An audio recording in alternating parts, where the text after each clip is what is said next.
Assalamualaikum warahmatullahi wabarakatuh. Perkenalkan, kami dari mahasiswa PPL SDN Seberang Masjid 1 Banjarmasin yang berjumlah 9 orang. Pada kali ini kami akan melakukan podcast untuk memenuhi tugas ruang kolaborasi topik 4 pada mata kuliah perancangan dan pengembangan kurikulum.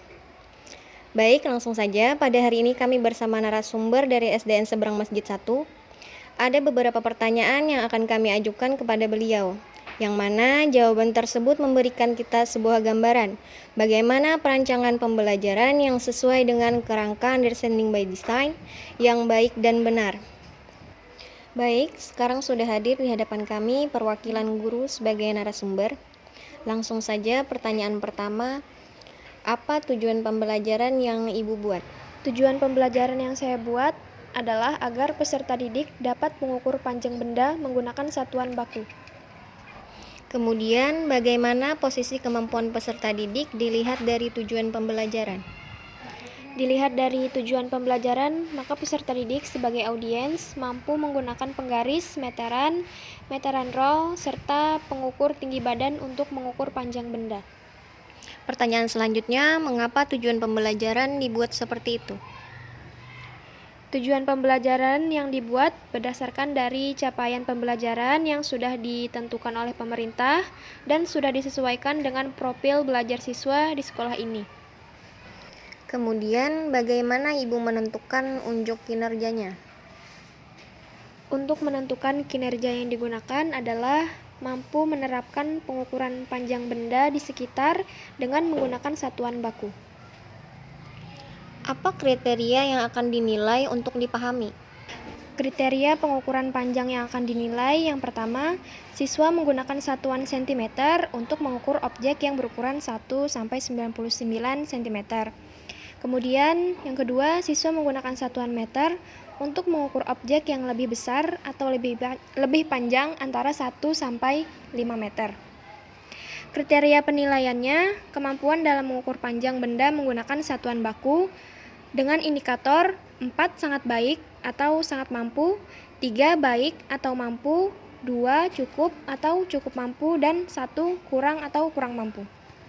Bagaimana cara menggugah pemikiran untuk melibatkan semua peserta didik dalam ide-ide besar dan melakukan unjuk kinerja? Yang pertama, caranya dengan mengetahui profil belajar peserta didik, kemudian gaya belajar peserta didik, selanjutnya merancang suasana pembelajaran yang sesuai dengan kebutuhan belajar peserta didik, kemudian merancang pakem, yang terakhir memberikan motivasi dan apresiasi yang positif dan membangun. Lalu, situasi apa saja yang dapat melibatkan peserta didik untuk membuat ide-ide besar yang menarik, konkret, dan sangat penting? Seperti saat situasi tanya jawab, diskusi, praktik, problem based learning, project based learning, dan discovery learning. Kemudian, bagaimana pendekatan yang dilakukan untuk penyampaian materi sehingga menghasilkan minat dan keingintahuan terhadap materi tersebut? Dengan pembelajaran aktif, kreatif, efektif, dan menyenangkan atau pakem. Selanjutnya, pembelajaran yang kontekstual dan konkret. Selanjutnya, peluang macam apa yang bisa menopang minat peserta didik, terutama ketika keadaan pembelajaran terasa sulit? Dengan adanya opsi pembelajaran berdiferensiasi yang meliputi konten, proses, maupun produk, kemudian menyampaikan manfaat pembelajaran yang sedang berlangsung untuk kehidupan sehari-hari. Lalu, apa saja hambatan yang menimbulkan kecilnya pengambilan risiko, rendahnya imajinasi, dan kurangnya keberanian untuk mempertanyakan, serta ketidakmampuan untuk memutuskan? Contoh hambatannya seperti takut akan kesalahan, kemudian kurangnya rasa percaya diri peserta didik. Pertanyaan selanjutnya, bagaimana caranya peserta didik akan terlibat dalam mengeksplorasi ide-ide besar dan pertanyaan penting? Dengan memberikan stimulus yang tepat, memberikan pengalaman bermakna, dan merancang pembelajaran yang melibatkan peserta didik secara aktif.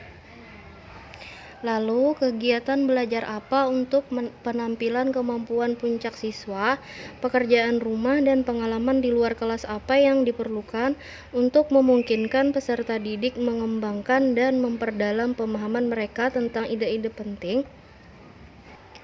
Kegiatan belajar yang menurut saya sesuai untuk penampilan kemampuan puncak siswa adalah seperti kegiatan proyek dan menampilkan produk atau hasil dari pembelajaran.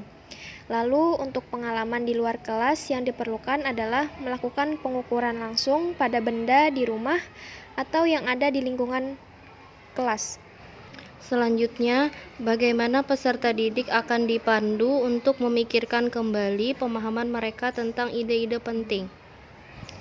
Dengan melakukan tanya jawab, diskusi, memberikan pertanyaan pemantik untuk siswa, kemudian memikirkan kembali pemahaman mereka tentang ide-ide penting.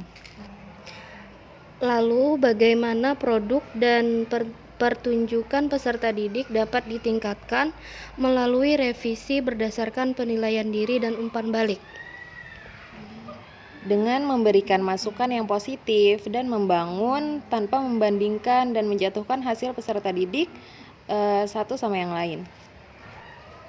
Selanjutnya, bagaimana peserta didik didorong untuk merenungkan pembelajaran dan kinerja mereka?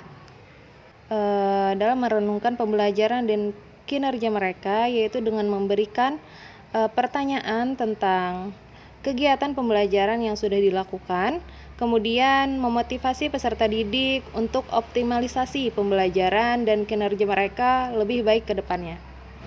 Bagaimana caranya peserta didik dibimbing dalam penilaian diri, evaluasi diri, dan penyesuaian? Untuk membimbing peserta didik dalam penilaian diri, evaluasi dan penyesuaian, yaitu bagi siswa kelas rendah, hal yang bisa dilakukan guru yaitu dengan membuat angket perasaan dari apa yang telah mereka lakukan dengan pertanyaan sederhana ataupun dengan menggunakan emoji. Bagaimana peserta didik akan terlibat dalam evaluasi diri akhir untuk mengidentifikasi diri, menetapkan tujuan masa depan, dan memiliki semangat belajar? Baik, untuk hal tersebut yaitu yang dapat dilakukan dengan memberikan pengertian yang sederhana tentang sebab dan akibat yang mereka lakukan, khususnya dalam evaluasi diri akhir. Apa yang mereka harapkan dan apa yang harus mereka lakukan untuk mencapai harapan tersebut sehingga muncul motivasi untuk belajar. Bagaimana peserta didik akan dibantu untuk melihat dari apa yang telah mereka pelajari dan apa yang membutuhkan untuk penyempurnaan lebih lanjut? Untuk hal tersebut yang dapat dilakukan guru yaitu melakukan refleksi bersama, yaitu bersama peserta didik terkait apa yang telah mereka pelajari dan bersama-sama berdiskusi tentang hal apa yang diperlukan untuk penyempurnaan kegiatan di berikutnya. Bagaimana mengakomodasi berbagai kebutuhan perkembangan, gaya belajar, pengetahuan sebelumnya, dan minat peserta didik, sambil tetap menjaga arah pembelajaran pada tujuan? Baik, untuk mengakomodasi berbagai kebutuhan peserta didik tersebut, yang dapat dilakukan guru sebagai fasilitator yaitu mengakomodasi kebutuhan, gaya belajar, pengetahuan sebelumnya, dan minat peserta didik dengan melakukan pemetaan kebutuhan dan profil belajar siswa, yaitu dengan diawali asesmen awal untuk mengetahui kebutuhan, gaya belajar, pengetahuan awal, dan potensi serta minat belajar peserta didik. Bagaimana cara menyesuaikan rencana pembelajaran apabila ada perubahan kondisi untuk memaksimalkan keterlibatan dan efektivitas pembelajaran? Baik, untuk mengembangkan dan memperdalam pemahaman peserta didik yaitu pengalaman belajar yang melibatkan langsung peserta didik dan keterlibatan aktif dalam pembelajaran. Ada beberapa model pembelajaran yang bisa diterapkan, diantaranya discovery learning, PBL, PJBL, dan lain-lain. Baik Ibu, terima kasih atas waktu yang telah diberikan. Kami mohon maaf apabila ada salah kata dalam podcast hari ini. Sekian dari kami. Wassalamualaikum warahmatullahi wabarakatuh. Baik, terima kasih kembali. Waalaikumsalam warahmatullahi wabarakatuh.